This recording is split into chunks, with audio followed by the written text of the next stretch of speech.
ఇప్పుడు మనం 2024 సంవత్సరం ఫిబ్రవరి నెల 16వ తేదీ నుంచి 29వ తేదీ వరకు ద్వాదశ రాశుల్లో లాస్ట్ రాశి అండి, చివరి రాశి మీనరాశి వారి జ్యోతిష్యం భూత భవిష్యత్తు వర్ధమానం ఎలా ఉందో చూద్దామండి. గవ్వల శాస్త్రం ప్రకారం ఈ గవ్వల శాస్త్రాన్ని లకుట ప్రశ్న శాస్త్రం అంటారు, చింతామణి శాస్త్రం అంటారు. ఈ గవ్వల శాస్త్రం ఇప్పటి నుంచి కాదండి, పూర్వకాలం నుంచి ఉంది, వేదకాలం నుంచి ఉంది, పరమేశ్వరుడి కాలం నుంచి ఉన్నది. 9 గవ్వలు 3 సార్లు వేసి వాటిని లెక్కబెట్టి వారి జ్యోతిష బలం భూత భవిష్యత్తు వర్ధమానం ఎలా ఉందో, శుభయోగం అశుభయోగం యోగ బలం ఎలా ఉందో చూద్దామండి. మీనరాశి వారి జాతకం.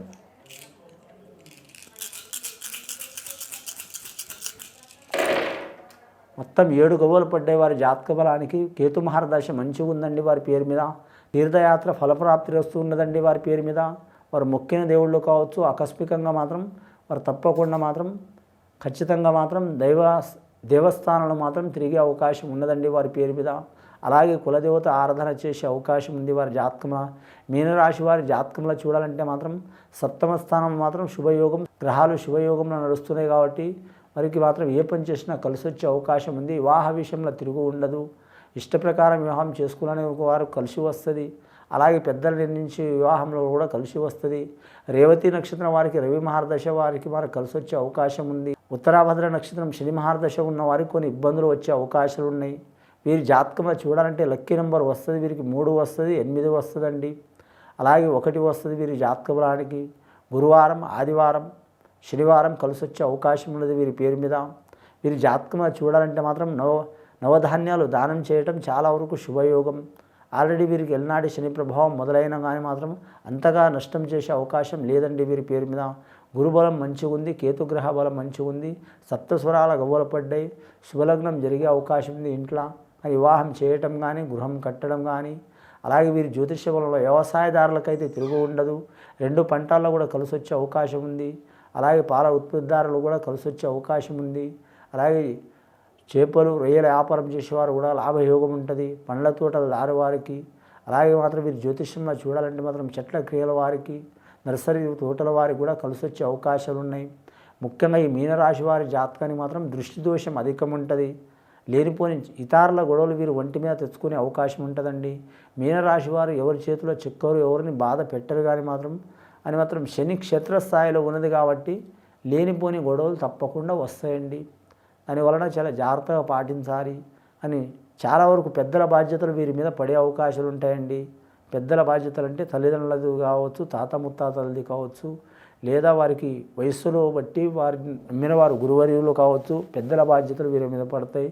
అది విద్య బాధ్యత కావచ్చు, కుటుంబ బాధ్యత కావచ్చు, ధన బాధ్యత కావచ్చు, వివాహ బాధ్యత కావచ్చు, కలిసి వచ్చే అవకాశాలు ఉంటాయి. అని వాహన విషయంలో మాత్రం చాలా వరకు తిరుగుండదు వీరికి. ఏ వాహనమైనా 2 చక్రాల వాహనం కానీ, 3 చక్రాల వాహనం కానీ, 4 చక్రాల వాహనం కానీ, 8, 14, 12, 22 చక్రాల వాహనం కూడా కలిసి వచ్చే అవకాశం ఉంటుంది. వీరి జాతకంలో చూడాలంటే మోటార్ ఫీల్డ్ వారికి కలిసి వచ్చే అవకాశం ఉన్నదండి. అలాగే నిరుద్యోగులకు మాత్రం చాలా వరకు మిశ్రమ ఫలితం ఉంటుంది. కొందరికి మంచి ఫలితాలు ఉంటాయి, కొందరికి ఆటంకాలు వచ్చే అవకాశాలు ఉంటాయి. వివాహం చేయాలనుకునే వారికి మాత్రం మిశ్రమ ఫలితాలు ఉంటాయి. కొందరికి మాత్రం చాలా వరకు మంచి యోగ బలం ఉంటాయి, కొందరికి ఆటంకాలు ఉంటాయండి. రెండవసారి గవ్వలేసి చూద్దాం మీనరాశి వారి జ్యోతిష్యం ఇది ఎలా ఉందో. రెండవసారి గవ్వలేస్తే 3 గవ్వలు పడ్డాయండి. కరెక్ట్ శుభయోగం గవ్వలు పడ్డాయి వీరి జాతక బలంలా. ఈ మీన లగ్నంలో పుట్టిన వారి మీనరాశి వారికి మాత్రం ముఖ్యంగా వీరి జాతకంలో చూడాలంటే మాత్రం విష్ణు ఈశ్వర బ్రహ్మ సహకారం ఉంటుంది. అలాగే మాత్రం త్రికాల యోగంలో ఏ పని చేసినా కలిసి వచ్చే అవకాశం ఉంటుంది. ఇప్పుడు త్రికాల యోగం వీరి జాతకంలో ప్రయాణాలు ఎక్కువ మాత్రం వీరి పేరు మీద చూడాలంటే మాత్రం దగ్ధ యోగంలో చేయవద్దండి. అంటే చేయకూడని ముహూర్తంలో ప్రయాణాలు చేయవద్దు. ఒకవేళ చేయాల్సి వస్తే మాత్రం తప్పకుండా వీరు మాత్రం ఉదయం తెల్లారుదామున ప్రయాణం చేయడం, బ్రహ్మ ముహూర్తం ప్రయాణం చేయడం, సాయంత్రం గోధుడి వేళ ప్రయాణం చేయడం మంచిది. మొత్తం 10 గవ్వలు పడ్డాయండి. దశమ అవతారాలు గవ్వలు పడ్డాయి. శుభయోగం గవ్వలు పడ్డాయి. స్త్రీలకు అధిక ప్రాధాన్యత ఉంటుంది. వివాహం చేసుకొని కోర్టు కేసులు ఉన్నవారు, దూరం చేసుకోవాలనుకునేవారు, దగ్గర కావాలనుకునేవారు, వారు కోరుకున్న రీతిలో జరిగే అవకాశం ఉందండి. కొందరు దూరం కావాలని కోరుకుంటారు, అది తప్పకుండా అయ్యే అవకాశం ఉంది. అలాగే దగ్గర కలిసిపోవాలనుకుంటారు, అది కూడా అయ్యే అవకాశం ఉంది. ఏ నిర్ణయమైనా 1కి 4 సార్లు పెద్దల ప్రకారం నడవడం మంచిదండి. మన జీవితమే కదా అనుకొని సొంత నిర్ణయాల ప్రకారం నడిస్తే ఇప్పుడు బాగుంటుంది, కానీ ఫ్యూచర్లో భవిష్యత్తులో మాత్రం చాలా ఆటంకాలు వచ్చే అవకాశాలు ఉన్నాయండి. మూడోసారి గవ్వేసి చూద్దాం.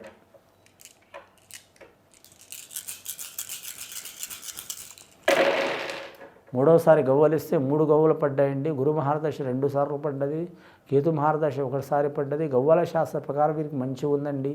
పంచాంగ శాస్త్ర ప్రకారం కొన్ని చెడు ఫలితాలు ఉన్నాయి, కానీ ఎవరైనా మంచి జరగాలని కోరుకుంటారండి. శుభం పలకాలంటారు జ్యోతిష్ శాస్త్రంలో. వీరి జాతకానికి చూడాలంటే ఎటుపోయి వీరికి అడగడుగున ఆటంకాలు వచ్చినా పోరాడే లక్షణం ఉంటుంది, పోరాడి అనుకున్నది సాధించే అవకాశం ఉంటుంది. నిరుద్యోగులు మాత్రం శుభవార్త వినే అవకాశం ఉంది. చేతి వృత్తి పనిదారులకు కలిసి వస్తుంది. వ్యాపారం చేయాలనుకునే వారికి చాలా వరకు శుభయోగాలు ఉంటాయి. విదేశానం చేయాలనుకునే వారు కూడా కలిసి వస్తుంది. అలాగే మాత్రం మండి చిక్కులు బకాయిలు ఉన్నా, లేదా మండి తగాదలు ఉన్నా, కోర్టు కేసులున్నా అలాంటికి మాత్రం దరిచేరే అవకాశం ఉంటుంది. చాలా కాలం నుంచి శత్రుత్వం ఉన్నవారు కూడా అంతరించిపోయే అవకాశం ఉంటుంది. అలాగే స్త్రీలకు మాత్రం అనుకూలమైన యోగ బలం ఉంటుంది. అలాగే మాత్రం స్త్రీల నుంచి పురుషులు ఇబ్బందులు పడుతున్నా, పురుషుల నుంచి స్త్రీలు ఇబ్బందులు పడుతున్నా అవి తొలగిపోయే అవకాశాలు ఉంటాయి.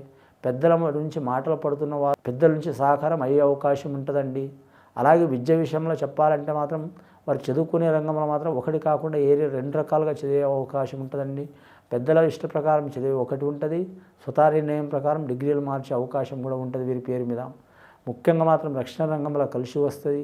అలాగే వీరి జాతకంలో చూడాలంటే వైద్య రంగంలో కలిసి వస్తుంది, విద్య రంగంలో కలిసి వస్తుంది. బిజినెస్ రంగంలో చదువుకోవాలనుకునే వారికి ఇబ్బందులు వస్తాయి. అలాగే వీరి జాతకంలో రాజకీయ రంగం వారికి మాత్రం తిరుగు ఉండదు. ధనం మాత్రం విపరీతంగా ఖర్చు అవుతుంది. 1000 వస్తే 2000 ఖర్చు అయ్యే అవకాశం ఉంటుంది.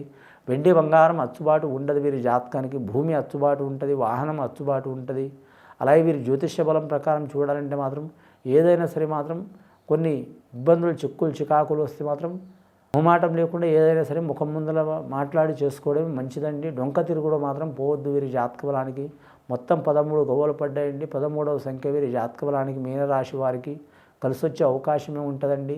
ఒక రకంగా ఇబ్బందులు వచ్చే అవకాశం ఉంటుందండి. కలిసి వచ్చే అవకాశం అంటే 1వ సంఖ్య సూర్య మహారదశ కలిసి వస్తుంది, 3వ సంఖ్య గురు మహారదశ కలిసి వస్తుంది. అన్నీ కలిపితే 4వ సంఖ్య అవుతుంది. కాబట్టి రాహు మహారదశ ఇబ్బంది పెట్టే అవకాశం ఉంది. రాహు మహారదశ ఇబ్బంది పెడుతున్నందువలన నాగేంద్రుడికి పూజ చేయడం చాలా మంచిదండి. నాగదోషమున్నా, సంతాన దోషమున్నా, వివాహ దోషమున్నా, నాగదోషం అంటే 280 రకాలు ఉంటుందండి. అందులో ఏ దోషం ఉందో ఎవరు గ్యారంటీగా చెప్పలేం. ఎటువంటి దోషమున్నా తొలగిపోయే అవకాశం ఉంటుంది. మంగళవారం రోజు మాత్రం నాగేంద్రుడు పూజ చేయాలి. ఇది విని చూసి ఆచరించే వారికి మంచి ఫలితాలు కలుగుతాయండి. శుభం భూయత్.